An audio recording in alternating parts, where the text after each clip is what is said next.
Hello everyone and welcome back to Adventures of WellUmMe, and today for Gamer Day we're going to be talking about a game that I actually enjoyed quite a lot, something that I got into recently. So that is, of course, the reboot of the Tomb Raider franchise. This is the Rise of the Tomb Raider. I don't have a physical copy of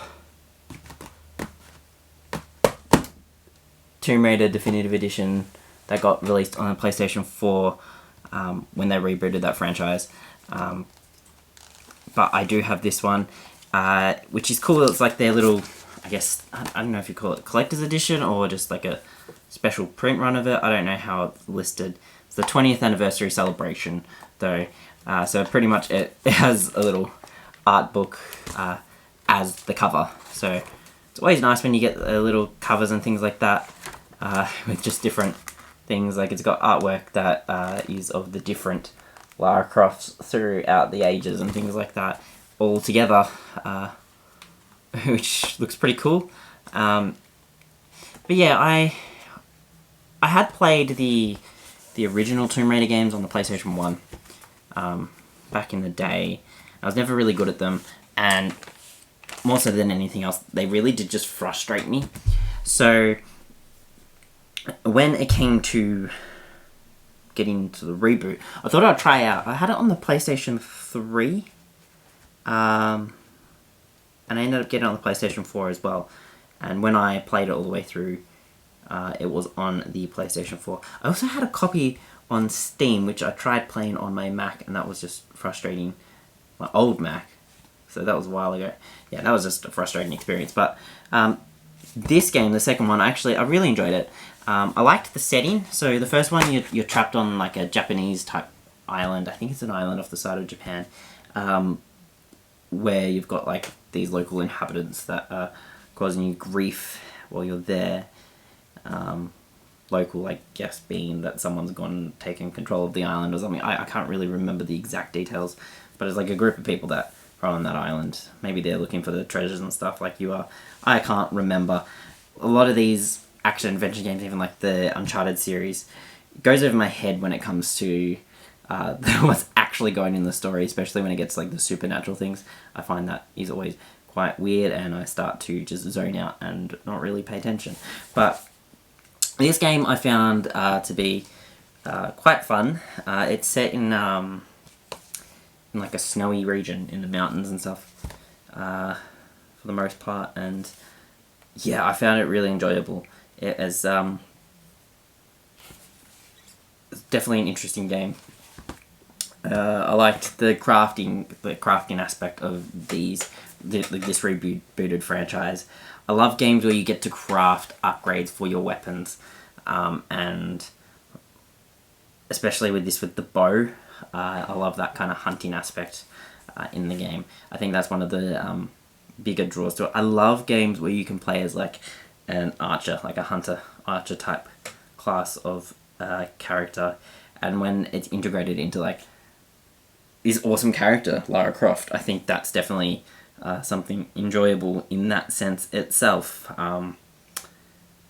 So yeah, it was definitely fun playing that. And the graphics are just amazing. It looks amazing. It does have a VR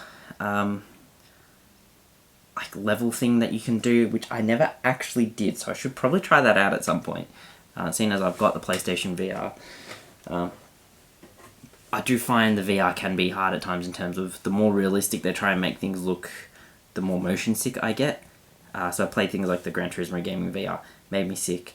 Playing things where it's like super like out there in terms of cartoony graphics, I'm fine with. So I think with this, I'm not sure where I'd sit with that, because I feel like it's trying to be too realistic, and therefore when I look through the lens of the VR, I'd start to feel a bit motion sick. So I've been a little bit more hesitant to try this one, but we'll see what happens with that in the long run. But yeah, it's a good friend. I love the reboot of the franchise. It's definitely made it like really interesting, intriguing for me. And it's got some challenges in it, and it can get quite gruesome and gory with some of the death scenes in that, which I think they kind of it got some coverage about that back when it was released.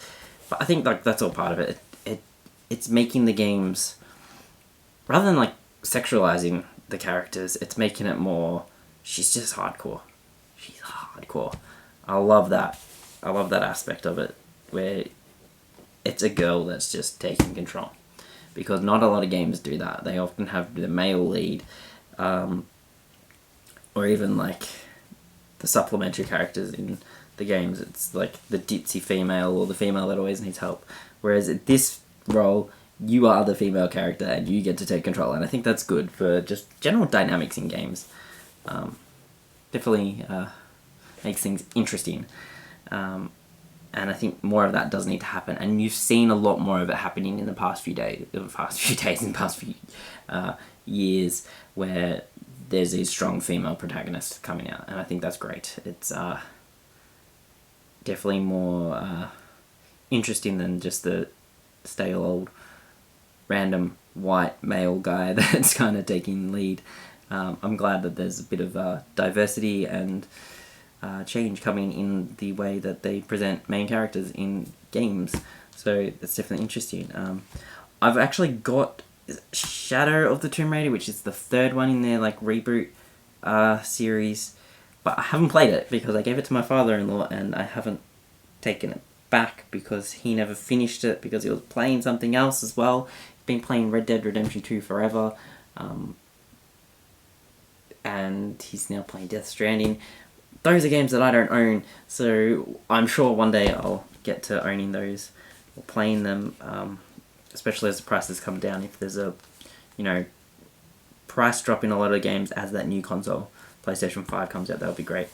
I'm definitely looking at getting a PlayStation 5, hopefully pre-ordering one and getting it on launch day, just like I kind of did with the Switch. I did like a midnight launch and went and picked that up. I want to do that kind of with the PlayStation 5 as well, if I can. Just having a look at it and installing probably updates, because day one updates these days for everything. I'm sure there's even a day one update for just the console's menu. Definitely want to get that in a game to go along with it when that launches.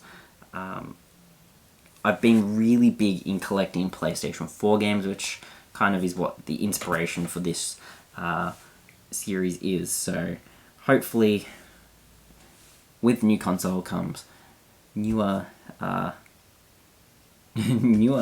games like the Tomb Raider one in that series, but just like even better, and hopefully a better VR experience, because I would love to play these VR games just with a little bit better experience, whether it's a wireless VR headset that's compatible with the PlayStation VR, or they just somehow make the lenses better and make it less motion sickness inducing.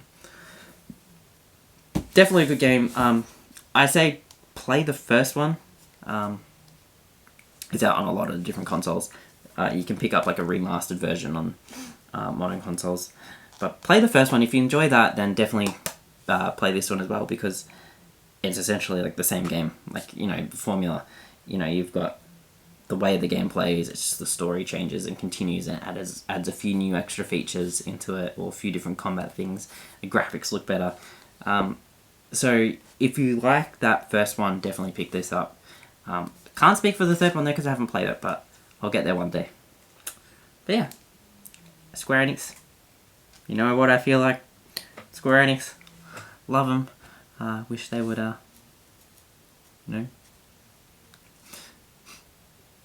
give me a shout out or a sponsorship or something, because Square Enix, you're great. Anyway, have a great day, guys, and I'll catch you next time.